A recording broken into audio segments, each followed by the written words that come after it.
Hello everyone, welcome back to my channel. तो आज हम कर रहे हैं पार्ट 3 ऑफ आईएमयू सीरीज। तो लास्ट वाले लेक्चर में हमने मोलैरिटी, मोलालिटी, उसके इंटर कन्वर्जन के बारे में सब पढ़ा था, राइट। तो अभी हम जो स्टार्ट कर रहे हैं वो स्टोइकोमेट्री और लिमिटिंग रिएजेंट से स्टार्ट कर रहे हैं, ठीक है। तो सबसे पहले तो स्टोइकोमेट्री का मतलब क्या आता है। मान लो हमने यहाँ पे कोई रिएक्शन लिखी, A moles of A plus B moles of B is in equilibrium with C moles of C plus D moles of D। ठीक है, यहाँ पे जो स्मॉल a है, स्मॉल b है, स्मॉल c है, स्मॉल d है, वो हमें क्या बता रहे होंगे, नंबर के बारे में बता रहे होंगे। जैसे मान लो हमने यहाँ पे लिखा H2 प्लस O2, वो हमें क्या बना के दे रहा है, पानी बना के दे रहा है, ठीक है। अब ये वाली जो साइड होती है, ये है अपनी रिएक्टेंट साइड, ठीक है। और ये वाली जो साइड होती है, इसको हम क्या बोल देते हैं, प्रोडक्ट साइड बोल देते हैं। अब रिएक्टेंट वाली साइड पे हाइड्रोजन कितने नजर आ रहे हैं, दो। यहाँ पे हाइड्रोजन कितने नजर आ रहे हैं, दो। तो यानी कि ये बैलेंस्ड है। ऑक्सीजन को देखो, ऑक्सीजन यहाँ पे रिएक्टेंट वाली साइड पे कितने हैं, टू है। लेकिन जब हम प्रोडक्ट वाली साइड पे दिख रहे हैं तो हमें कितना नजर आ रहा है, वन नजर आ रहा है। तो क्या ये जो केमिकल रिएक्शन है, क्या वो बैलेंस्ड है, नहीं है, ठीक है। और बैलेंस करने की जरूरत क्यों पड़ती है, क्योंकि हम पढ़ते हैं लॉ ऑफ मास एक्शन, मतलब law of conservation of mass. तो law of conservation of mass के अंदर हम क्या बोलते हैं कि हमारे पास जो मैटर होता है या जो मास होता है, उसको हम कभी भी क्रिएट नहीं कर सकते हैं, उसको कभी भी हम डिस्ट्रॉय नहीं कर सकते, वो बस एक फॉर्म से दूसरी फॉर्म में चेंज होता रहेगा, ठीक है। तो उस हिसाब से हम यहाँ पे हमेशा बैलेंस करने की कोशिश करते हैं। तो इसको बैलेंस करने के लिए क्या करेंगे, इधर लगा देंगे हम टू। अब ऑक्सीजन तो हो जाएगा यहाँ पे बैलेंस, टू टू हो गया, लेकिन हाइड्रोजन जो होगा वो अलग हो गया। यहाँ पे कितना आ गया, फोर। यहाँ पे अभी भी कितना है, टू है। तो हमने इसके आगे क्या लगा दिया, टू लगा दिया। तो अपने पास जो बैलेंस्ड केमिकल इक्वेशन बनेगी वो क्या बनेगी, 2H2 plus O2 gives 2H2, ठीक है। तो बेसिकली यहाँ पे जो नंबर लिखे, जैसे जहां पे भी कुछ नहीं लिखा वहां पे इसका मतलब क्या होगा कि स्टोइकोमेट्रिक कोफिशिएंट है अपना वन, और यहाँ पे क्या है, इसका कोफिशिएंट टू है, ठीक है। तो स्टोइकोमेट्री का मतलब क्या होता है, स्टोइकोमेट्री का मतलब होता है वो नंबर जब हम एक बैलेंस्ड केमिकल इक्वेशन को लिखते हैं। तो स्टोइकोमेट्री में हम कैलकुलेशंस करते हैं reactant and product in a chemical reaction, और किसके बेस पे करते हैं, एक बैलेंस केमिकल इक्वेशन के बेस पे करते हैं। अब किस तरीके से हम स्टोइकोमेट्रिक कैलकुलेशन निकाल सकते हैं, सबसे पहले सबसे इंपॉर्टेंट चीज क्या है कि जो भी केमिकल इक्वेशन है उसको बैलेंस कर दो। एंड अल्टीमेटली हमें क्या करना है कि हमें उसको ना क्वांटिटी में कन्वर्ट करना है। तो क्वांटिटी में कन्वर्ट करने के लिए हमें क्या करना पड़ेगा, उसको मोल्स में कन्वर्ट करना पड़ेगा। तो अगर मान लो नंबर ऑफ मोल्स निकालने, तो सबसे इजीएस्ट फॉर्मूला जो हमें देखने को मिलता है वो होता है number of moles is equal to given mass by molar mass, ठीक है। ये है नंबर ऑफ मोल्स निकालने का फॉर्मूला। अब बैलेंस्ड इक्वेशन को यूज करना है ताकि हम मोल की रेशो निकाल सके। मोल की रेशो से हम एक डिजायर्ड सब्सटेंस के मोल्स निकाल सकते हैं, ठीक है। तो हमें डिजायर्ड सब्सटेंस के मोल्स पता लगे। अब ये जो मोल्स है इसको हम जो डिजायर्ड यूनिट है, चाहे मास हो, चाहे वॉल्यूम है, चाहे पार्टिकल्स के उसमें निकालना हो, तो उससे हम बड़ी आसानी से निकाल सकते हैं, ठीक है। तो ये था स्टोइकोमेट्री के बारे में। अब जो नेक्स्ट टॉपिक है वो है लिमिटिंग रिएजेंट। अब लिमिटिंग रिएजेंट को अगर समझना हो, मान लो अपने पास है ये एक कार, ठीक है। अब मुझे जानना है कि मुझे एक कार बनानी है, ठीक है। इसको ऐसे समझो, कार बनानी है। अब एक कार के अंदर हमें कितने टायर देखने को मिलेंगे, चार टायर देखने को मिलेंगे। और मान लो एक अपने पास बॉडी है, इसको मैंने असेंबल कर दिया तो मेरे पास क्या बन गई, एक कार बन गई। ये मेरी केमिकल इक्वेशन है, इसको ऐसे समझो, ठीक है। अब देखा जाए, मान लो मैंने यहाँ पे क्या किया कि मैं लेके तो आई हूं यहाँ पर एक बॉडी, ठीक है। यहाँ पे मैं एक बॉडी ले आई, लेकिन मैं यहाँ पे एक ही टायर ले आई, ठीक है। तो क्या मेरी एक कार बनेगी, नहीं बनेगी। यहाँ पे कौन सी चीज है जो लिमिट में काम कर रही है, जो अल्टीमेटली प्रोडक्ट नहीं बनेगी। अब देखो, एक बॉडी तो चाहिए थी, एक बॉडी है। एक सब्सटेंस चाहे जितना मर्जी ज्यादा क्यों ना हो, हमें उससे लेना देना नहीं है। हमें लेना देना है कि कौन सा सब्सटेंस कम है। तो यहाँ पे कौन सा सब्सटेंस कम है, टायर कम है।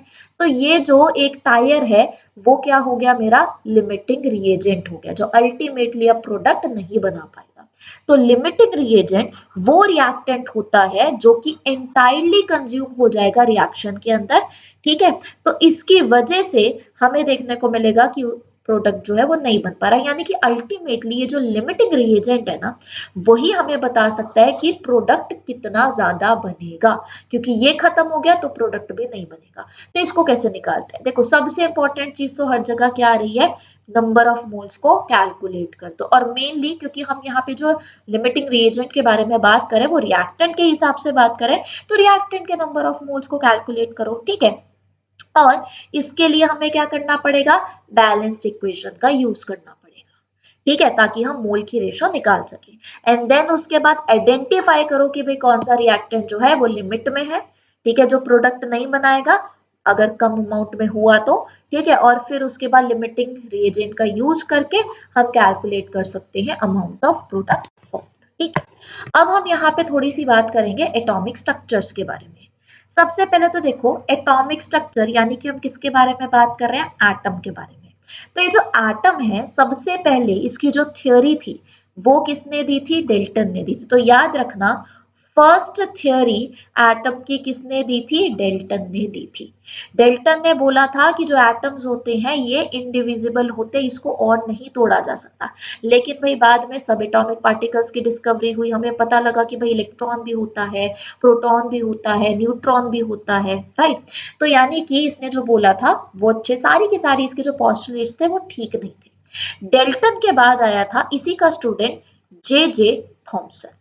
ये जो जे जे थॉमसन था इसने दिया पहला मॉडल, और ये जो पहला मॉडल था उसको हम क्या बोल देते हैं, वाटर मेलन मॉडल बोल देते हैं, ठीक है। वाटरमेलन मॉडल के अंदर हम क्या पढ़ते हैं कि मान लो तुमने एक वाटरमेलन को कट किया, तो उसके अंदर का जो रेड रेड रेड वाला पार्ट है ये सारा का सारा है पॉजिटिवली चार्ज्ड मास, ठीक है। इसके अंदर बीज प्रेजेंट होंगे, वो बीज को उसने क्या बोला कि जो बीज है वो है नेगेटिवली चार्ज्ड स्पीशीज, ठीक है। क्या बोल रहे हैं हम, ये नेगेटिवली चार्ज्ड स्पीशीज, ठीक है। और इसने बोला कि जितना पॉजिटिव चार्ज होगा उतना ही नेगेटिव चार्ज होगा, ठीक है।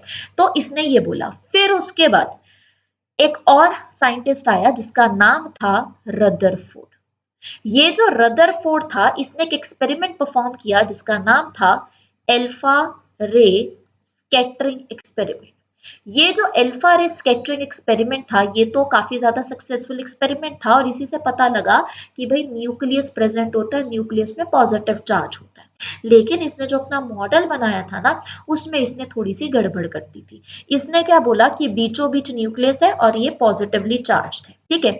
और इसके अराउंड पे जो इलेक्ट्रॉन्स है वो जैसे मर्जी बस घूम रहे हैं इसके अराउंड, ठीक है। तो इसने बोला था, रदरफोर्ड ने कुछ ऐसा ऐसा मॉडल दिया था। यानी कि एक तरीके से सारे क्या कर रहे थे, सारे के सारे जो इलेक्ट्रॉन की पोजीशन थी ना वो फाइंड आउट करने की कोशिश कर रहे थे। लेकिन बाद में अपना आया हाइजेनबर्ग अनसर्टेनिटी प्रिंसिपल, जो हम आगे पढ़ेंगे अभी यहाँ पर, ठीक है। तो हाइजेनबर्ग अनसर्टेनिटी प्रिंसिपल के अंदर हम पढ़ते हैं कि अगर मान लो तुम्हें इलेक्ट्रॉन की पोजीशन निकालनी है तब तुम्हें उसका मोमेंटम नहीं पता लग पाएगा। अगर तुमने मोमेंटम अच्छे से निकाल लिया, उसके बारे में सर्टेन हो, तो तुम उसकी पोजीशन में अनसर्टेन हो जाओगे।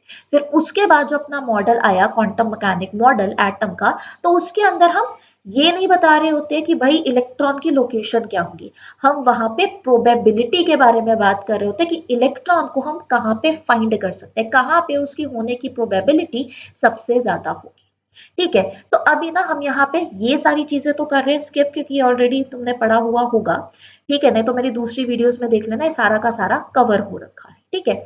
नहीं तो नेक्स्ट एक और वीडियो बनाऊंगी जिसमें ये डिटेल्ड फॉर्म में मैं तुम्हें दे दूंगी, ठीक है। अभी हम यहाँ पे किसके बारे में बात करेंगे, इलेक्ट्रोमैग्नेटिक रेडिएशंस के बारे में। ईएम रेडिएशंस हम इसको बोल देते हैं। तो इलेक्ट्रोमैग्नेटिक रेडिएशंस क्यों बोलते हैं, इसको देखो। यहाँ पे हमें क्या देखने को मिल रहा है कि जो मैग्नेटिक फील्ड है और जो इलेक्ट्रिक फील्ड है वो एक दूसरे के परपेंडिकुलर है, यानी कि 90 डिग्री के एंगल पे है। यहाँ पे हर एक चीज हमें क्या देखने को मिल रही है, सेम। चाहे इसके एम्पलीट्यूड के बारे में बात करो, चाहे इसकी फ्रीक्वेंसी के बारे में बात करो, सारी चीजें सेम है। बस फर्क क्या है कि ये एक दूसरे के 90 डिग्री पे है। एक जो है वो ऐसे चल रही है इस तरीके से, ये जो तुम्हें ये ब्लू ब्लू देखने को मिल रहा है वर्टिकली देखने को मिलेगा, एक ऐसे ऐसे जा रही है, ठीक है, और एक ऐसे जा रही होगी। यानी कि कैसे जा रही है, हॉरिजॉन्टल जा रही है, ठीक है, तो इसको हम क्या बोल देते हैं, इलेक्ट्रोमैग्नेटिक वेव। जब हम लाइट के बारे में बात करते हैं तो लाइट भी क्या है, एक इलेक्ट्रोमैग्नेटिक वेव ही है। तो ये जो इलेक्ट्रोमैग्नेटिक रेडिएशंस है, ये वो रेडिएशंस है जो कि पार्टिकल्स और वेव लाइक प्रॉपर्टीज दोनों एग्जिबिट करते हैं। यानी कि हम क्या बोल रहे हैं कि इसके अंदर ये डुअल नेचर वाली होती है, इसके में पार्टिकल नेचर भी देखने को मिलेगा और इसमें हमें वेव नेचर भी देखने को मिलेगा। ठीक है, और ये रेडिएशन को अगर ट्रैवल करना था तो यहाँ पे किसी मीडियम की रिक्वायरमेंट नहीं पड़ती। ये है अपना सन, ठीक है, फिर उसके बाद यहाँ पे प्लैनेट्स आ जा रहे हैं, यहाँ पे है अपनी अर्थ। तो बीच में हम बोलते हैं कि स्पेस है, तो स्पेस कैसी है, वैक्यूम कंडीशन है, ठीक है, पार्टिकल्स वगैरह कुछ है नहीं, लेकिन स्टिल जो सनलाइट है वो अर्थ तक पहुंच रही है, राइट।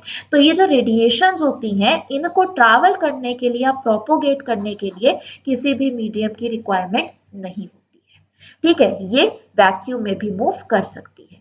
और ये चीज तो याद रख लो कि रिलेशन क्या होता है तुम्हारा, फ्रीक्वेंसी का, वेवलेंथ का एंड वेलोसिटी ऑफ लाइट का। तो वेलोसिटी ऑफ लाइट जो है वो किसके बराबर होगी, फ्रीक्वेंसी एंड वेवलेंथ के बराबर होगी, ठीक है, फ्रीक्वेंसी मल्टीप्लाई बाय वेवलेंथ के बराबर होगी।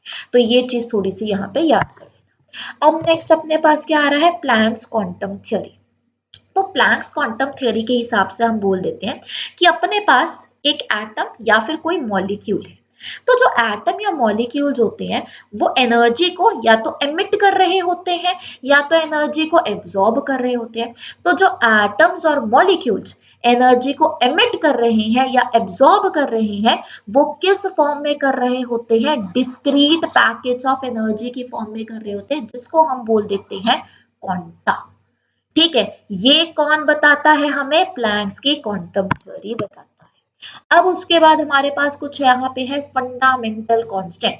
फंडामेंटल कांस्टेंट्स के अंदर ये जो वैल्यूज है ना, वो देखो तुम्हें याद करनी पड़ेगी। जैसे प्लैंक्स कांस्टेंट है एच, एच से इसको रिप्रेजेंट कर देते हैं। इसकी वैल्यू क्या है, 6.626 into 10⁻⁻34 joule second. Speed of light यहाँ पे c से रिप्रेजेंट करते हैं और उसकी वैल्यू क्या था, 2.99729। अब देखो इतना बड़ा नंबर नहीं होता, याद हो रहा, तो हम क्या लिख सकते हैं, 3 मल्टीप्लाई बाय 10, ठीक है। तो बेसिकली हम यहाँ पे क्या देख रहे हैं, रेज टू पावर 8 ऑब्वियसली, ठीक है। तो यहाँ पे हम क्या कर रहे हैं, बस इसको थोड़ा सा याद करने की कोशिश कर रहा है, चाहे जो पास वाला है कि इसका राउंड ऑफ करके उसको थोड़ा सा याद करने की कोशिश करना, क्योंकि ये जो कॉन्स्टेंट्स होते हैं ना वो हमें पता होने चाहिए।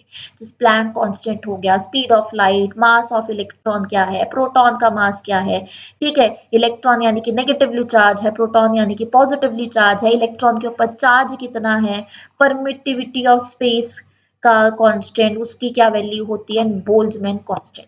तो इन सब की वैल्यूज हमें पता होनी चाहिए। तो प्लैंक्स रिलेशन अभी अभी हमने क्या बोला, Planck's constant, Planck's quantum theory हमें क्या बोल रही होती है कि एक एटम जो एनर्जी एमिट कर रहा है या एब्जॉर्ब कर रहा है, वो कर रहा है इन द डिस्क्रीट यूनिट, जिसको हम बोलते थे क्वांटा।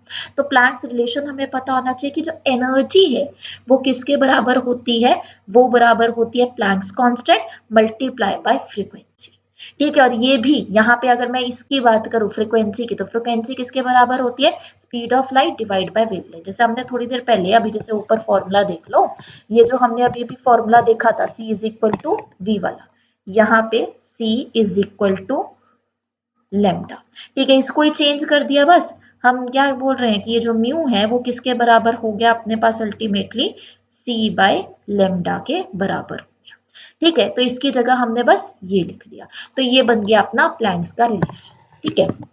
अब उसके बाद आ जाओ अपना बोहर मॉडल। देखा जाए जितने भी हमें एटम के मॉडल देखने को मिलते हैं ना, सबसे ज्यादा जो चला वो था बोहर मॉडल। तो बोहर ने देखो क्या बोला कि अपने पास बीचों बीच क्या प्रेजेंट होगा, बीचों बीच प्रेजेंट होगा न्यूक्लियस। ये जो न्यूक्लियस है इसके अंदर प्रेजेंट होते हैं प्रोटॉन्स, इसके अंदर प्रेजेंट होते हैं न्यूट्रॉन। प्रोटॉन जिसमें पॉजिटिव चार्ज देखने को मिलेगा, एंड न्यूट्रॉन जो न्यूट्रल चार्ज वाले होते हैं। जो भी एक एटम का मास होता है ना, वो कहाँ पे लोकेटेड होता है, उसके न्यूक्लियस में ही लोकेटेड होता है। और ये जो न्यूक्लियस होता है वो पॉजिटिवली चार्ज है, क्योंकि यहाँ पे पॉजिटिवली चार्ज पार्टिकल्स यानी कि प्रोटॉन्स प्रेजेंट है।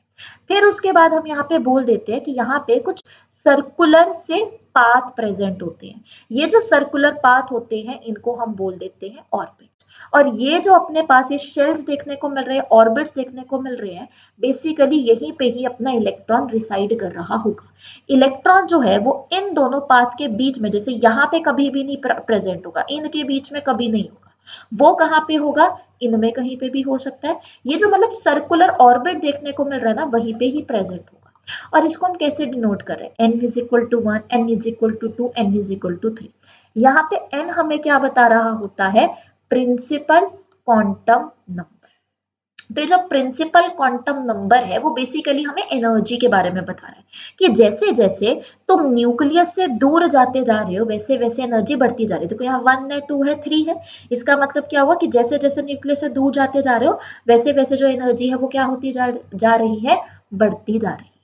ठीक है। और हम केमिस्ट्री में हमेशा क्या बोलते हैं कि जिसकी भी एनर्जी होती है कम, उसकी स्टेबिलिटी हमेशा हमें क्या देखने को मिलेगी, ज्यादा देखने को मिल जाएगी। ठीक है, यानी कि जो इलेक्ट्रॉन होगा वो सबसे पहले जो लोअर एनर्जी शेल होगा उसमें जाने की कोशिश करेगा, यानी कि n इज इक्वल टू 1 में जाने की कोशिश करेगा। फिर जब यहाँ पे इलेक्ट्रॉन पूरे हो जाएंगे, और कैसे पता लगेगा भाई कितने इलेक्ट्रॉन होते हैं, वो भी फॉर्मूला से पता लगता है, 2n² का फॉर्मूला। ठीक है, कि अगर मान लो n इज इक्वल टू 1 है तो यहाँ पे क्या आ जाएगा, 2 1 का स्क्वायर, अल्टीमेटली कितना आ रहा है यहाँ पे आंसर 2। यानी कि पहले वाले शेल के अंदर 2 इलेक्ट्रॉन्स आ रहे होंगे, दूसरे वाले शेल में यहाँ पे 2 कर दो।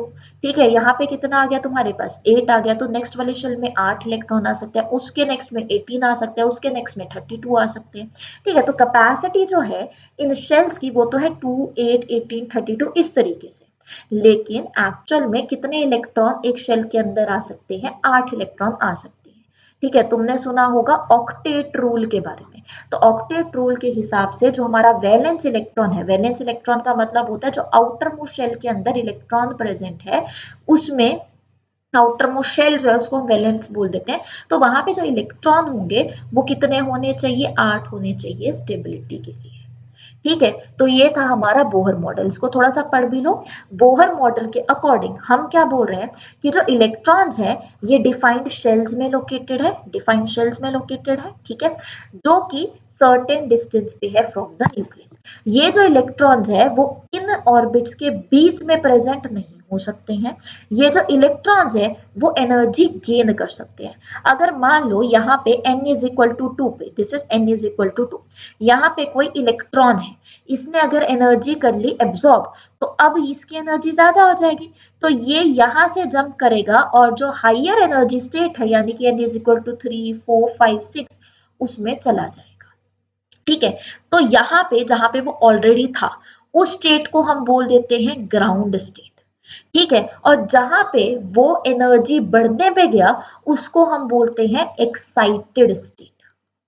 ठीक है, तो जब एनर्जी एब्जॉर्ब कर रहा है तो वो कहाँ पे चला गया, अपनी एक्साइटेड स्टेट में चला गया, यानी कि एनर्जी बढ़ गई।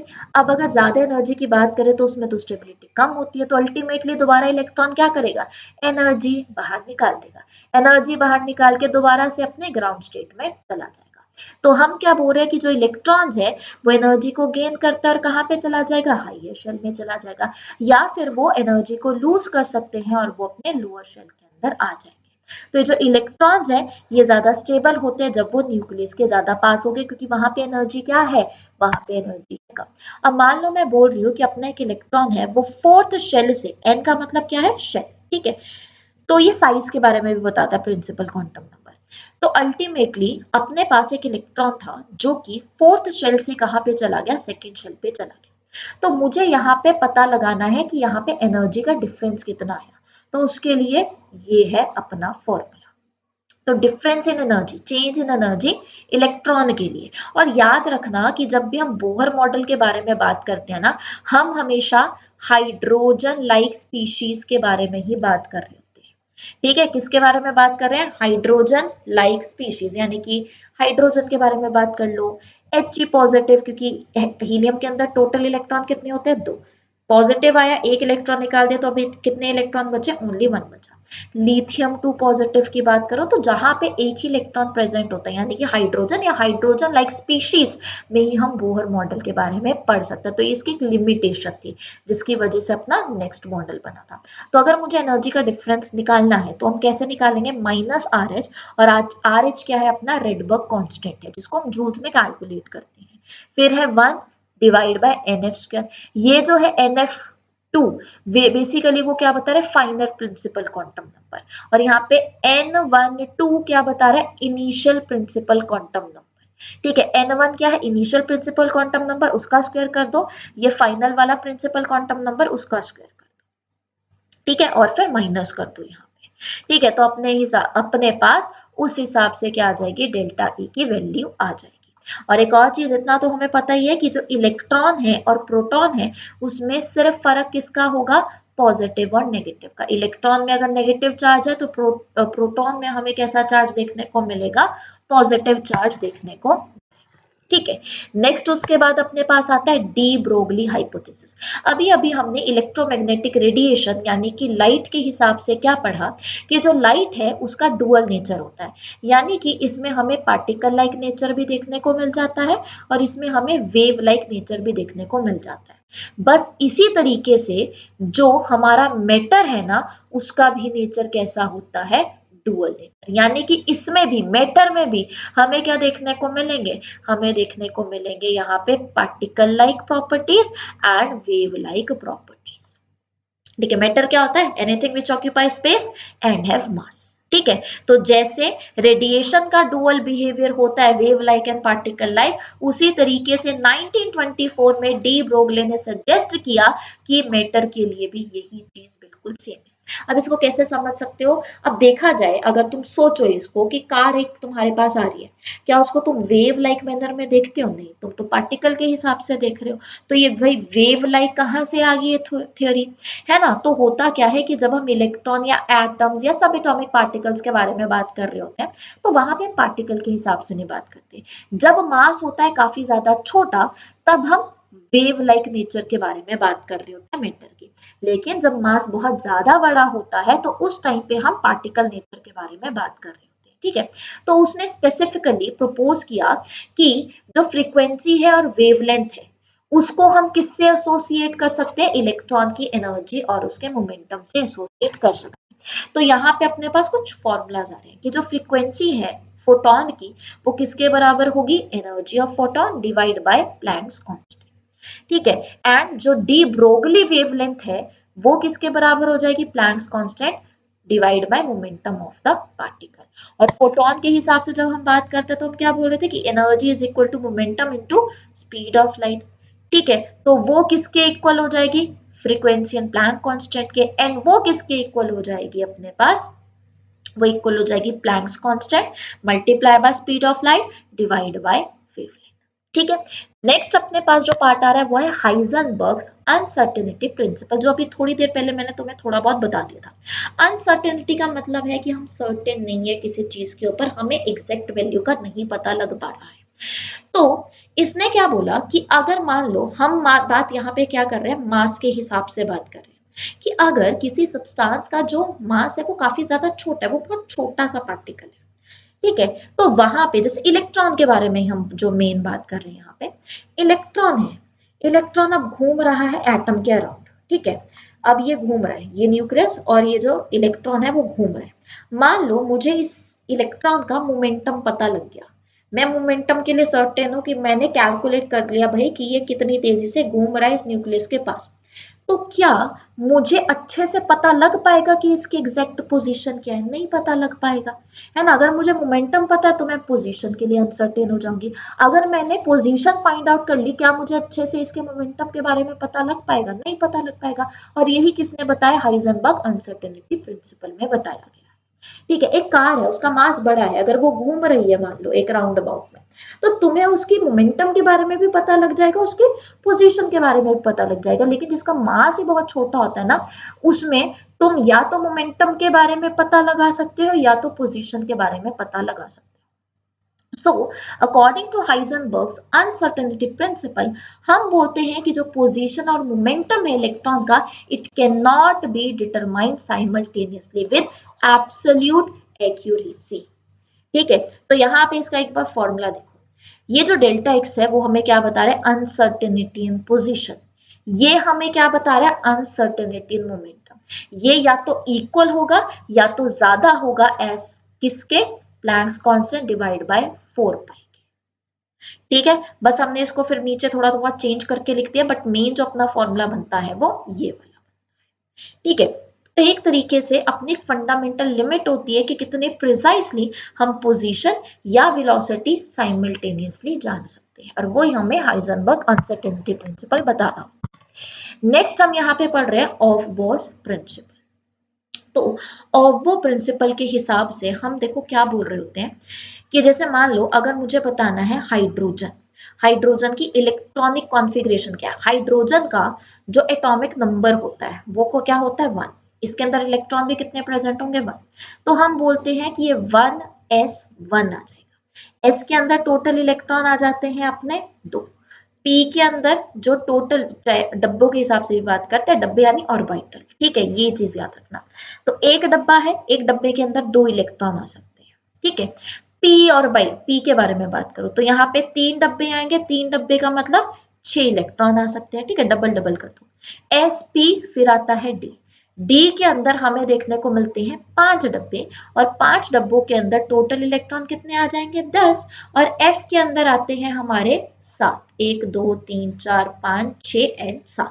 ठीक है, तो टोटल इलेक्ट्रॉन कितने आ सकते हैं, यहाँ पे 14 आ सकते हैं। तो बस तुम्हें ना इन डब्बों को भरना होता है। अब वो कहाँ पे जाएगा, किस हिसाब से जाएगा, एनर्जी बताएगी हम लोगों को। ठीक है, तो एनर्जी कैसे, जैसे 1s है। अब देखो ये जो s है ना, इसका जो एजीमुथल क्वांटम नंबर होता है, अभी याद करने के लिए, ये होता है 0, p का होता है 1, d का होता है 2, और f का होता है 3। तो जब भी हमें किसी की एनर्जी बतानी है इनमें से, तो हम हमेशा n प्लस एल रूल लगाते हैं। तो n प्लस एल रूल में हमें क्या देखने को मिलता है, ये जो अपने पास नंबर लिखा है वो शेल बता रहा है, और ये जो एस पी डी एफ है वो हमें एजीमुथल क्वांटम नंबर बता रहा है कि कहाँ पे प्रोबेबिलिटी हो सकती है इलेक्ट्रॉन के होने की। ठीक है, तो n प्लस एल रूल है, तो 1 प्लस एस की वैल्यू देखो कितनी है 0, तो यानी कि इसकी एनर्जी कितनी है 1। फिर 2s देखो, 2 प्लस 0 कितना आ रहा है 2, 2p का मतलब 2 प्लस 1 यानी कि इसकी एनर्जी क्या हो गई 3, 3s का मतलब हो गया 3 प्लस 0, इसकी एनर्जी कितनी होगी 3। तो अब देखो इन दोनों की एनर्जी तो मुझे सेम देखने को मिल रही है, तो पहले मैं 2p के अंदर क्यों डाली हूँ। तो अगर मान लो किसी भी इसमें एनर्जी जो है वो सेम आ रही है, तो हम हमेशा क्या देखेंगे, इसका ये जो प्रिंसिपल क्वांटम नंबर है वो देखेंगे, नंबर देखेंगे, नंबर किसका छोटा है, इसका छोटा है, तो यहाँ पे सबसे पहले इलेक्ट्रॉन जाएगा। तो यहाँ पे ना तुम्हें देखने को मिलेगा कि 1s से लेकर 7s तक लिख दो, 2p से 7p तक लिख दो, फिर 3d 4d 5d 6d नीचे नीचे से उड़ाते जाओ, और यहाँ पे भी इधर नीचे नीचे से उड़ा दिए, तुम्हारे पास 4f और 5f। तो तुमने सीधा क्या किया, यहाँ से डायगोनल लाइंस मारनी शुरू कर दी। ये जो डायगोनल लाइंस मारी, उसके बाद इसको यहाँ पे इस तरीके से जोड़ दो। ठीक है, तो अल्टीमेटली हमारे पास देखो क्या हो रहा है, पहले 1s के अंदर जा रहा है, फिर 2s के अंदर, फिर 2p के अंदर, फिर 3s के अंदर, 3s के बाद 3p 4s, देन उसके बाद 3d 4p 5d, तो इस 5s सॉरी। ठीक है, तो इस तरीके से ये जाएगा, मतलब इलेक्ट्रॉन सबसे पहले इधर जाएंगे। तो यहाँ पे जैसे आ गया 1s1। हीलियम की बात करूं, इसका इलेक्ट्रॉनिक नंबर कितना होता है 2, तो ये कैसे जाएगा 1s2, खत्म। अब एस के अंदर तो कोई आ नहीं सकता। अब लिथियम के बारे में बात करते हैं, लिथियम का एटॉमिक नंबर कितना होता है 3 होता है, तो 1s2, एस के अंदर तो 2 ही जा सकते हैं। अब किसकी बारी आ रही है, देखो 1s के बाद किस में जा रहा है, ये 2s के अंदर जा रहा है, तो 2s1। तो इस तरीके से चलता जाएगा। जैसे मान लो मैं बोरॉन के बारे में बात करूं, बोरॉन का एटॉमिक नंबर होता है 5, तो इसका क्या हो जाएगा 1s2 2s2, 5 होता है, ये तो 4 ही हुए पूरे। तो अब 2s के बाद कहाँ पे जाएगा, ये 2p में जाएगा, तो 2p1 आ गया। ठीक है, अब जैसे मान लो ऑक्सीजन, ऑक्सीजन का एटॉमिक नंबर कितना होता है 8 होता है, तो ये कितना आ गया 1s2 2s2 फिर 2p 4 आ जाएगा, तो 4 5 6 7 8 हो गया। कार्बन के बारे में अगर मैं यहाँ पे बात करूं, कार्बन का एटॉमिक नंबर 6, तो 1s2 2s2 2p2। ये तब तक चलता जाएगा जब तक p जो है वो पूरा का पूरा भर नहीं जाता, यानी कि 6 इलेक्ट्रॉन नहीं आ जाते। मान लो नियॉन है, नियॉन का एटॉमिक नंबर होता है 10, तो ये कितना हो गया 1s2 2s2 एंड 2p6। तो टोटल इलेक्ट्रॉन कितने गिने देखो, 6 2 और 2 कितने हो गए यहाँ पे 10। नियॉन के बाद आ गया यहाँ पे Na यानी कि सोडियम। सोडियम के एटॉमिक नंबर कितना होता है 11, तो यहाँ पे क्या आ गया 1s2 2s2 2p6। अब तो इसके आगे भर ही नहीं सकता। अब 2p6 के बाद देखो 2p के बाद वो किस में जा रहा है 3s, तो 3s1। तो इस तरीके से ये भरता जाता है, ठीक है। अभी हमने कैसे भरा, एनर्जी जिसकी कम थी वहीं पे इलेक्ट्रॉन जा रहा होगा, ठीक है। तो ये था अपना ऑफ प्रिंसिपल। अब नेक्स्ट वाले लेक्चर में हम पढ़ेंगे पीरियोडिक क्लासिफिकेशन ऑफ एलिमेंट्स, ठीक है। इससे पहले वाली जो वीडियोस है, क्योंकि ये थर्ड सीरीज है अपनी आईएमयू सीरीज की, तो इससे पहली वाली वीडियोस भी जरूर देख लेना, तुम्हें अच्छे से आइडिया हो जाएगा यहाँ पर। और नेक्स्ट वाली वीडियो में हम पीरियोडिक क्लासिफिकेशन ऑफ एलिमेंट्स के बारे में बात करेंगे। आई होप जितना हमने अभी तक यहाँ पे किया तुम्हें समझ में आ गया होगा। कोई भी डाउट है कोई भी, तो कमेंट सेक्शन में लिख देना, ठीक है। Thank you so much. Bye bye and all the best.